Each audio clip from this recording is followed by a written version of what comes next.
On July 30, 1975, hundreds of university students and professors from the University of El Salvador marched down the street where hundreds of university students and professors marched. They were repressed with rifle and tank fire by the extinct National Guard. 50 years later, they took to the streets to pay tribute to them.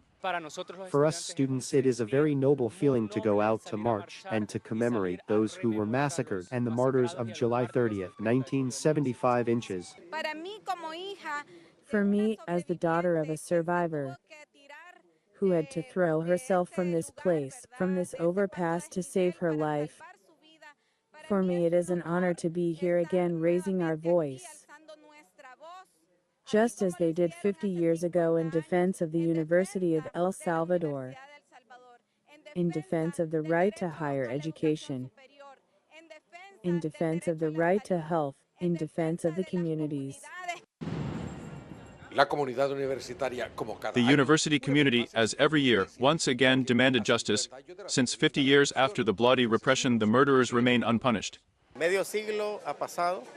Half a century has passed without the Salvadoran state being able to find the truth and find justice. For a mother, a father, a son, a daughter, a brother, a sister who just wants to know the truth. In front of the memorial to the victims, the students burned a figure representing the tyranny of the United States.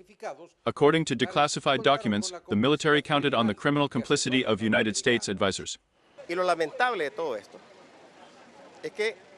And the unfortunate thing about all this is that when we learn about the Central Intelligence Agency declassified documents, we learn that everything that happened at least with the permission of the United States government.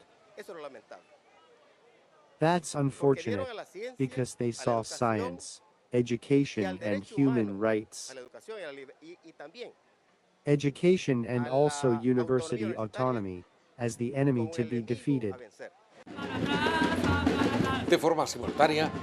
Simultaneously, social organizations also marched to condemn the repression of the military governments and to denounce the current repression.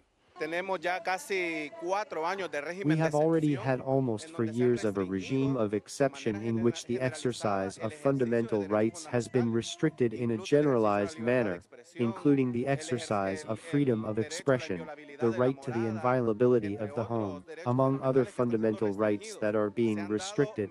There have been thousands of arbitrary arrests.